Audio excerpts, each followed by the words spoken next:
all last week and this week during Black History Month, we've been bringing you some interesting nuggets of American history with our Chick-Fil-A cows, great moments in American history. We get this information. It's compiled from David Barton's group, Wall Builders.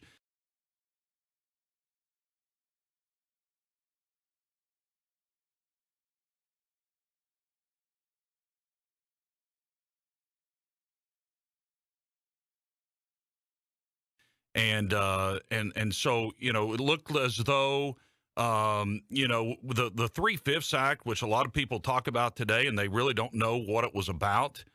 We've educated you on that. And, that was actually used as a tactic and a strategy by the northern states to bring about the abolishment of slavery.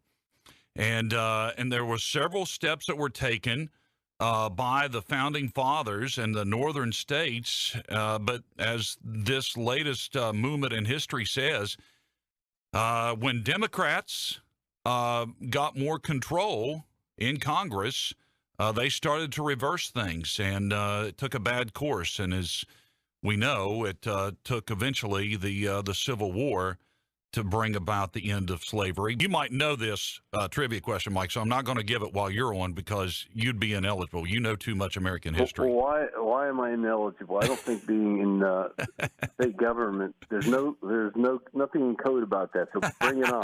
But I do want to say something, Tom, about what you just pointed out, because Americans don't know this, but that thing you said about 3/5, the left always says, well, that was something the founding fathers did to make blacks look like they were just partially human, and it wasn't. Just like you said, it was a way for the North, a tactic the North used to keep the South from having as much power.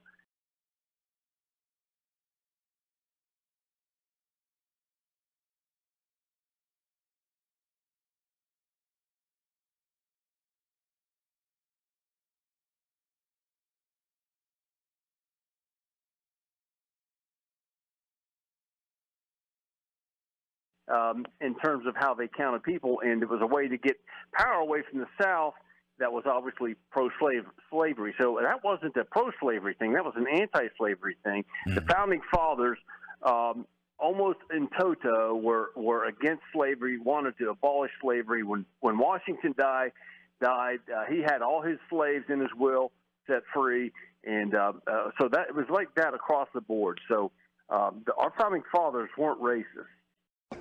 What you just said is one of the most insanely idiotic things I have ever heard. At no point in your rambling, incoherent response were you even close to anything that could be considered a rational thought. Everyone in this room is now dumber for having listened to it. I award you no points, and may God have mercy on your soul.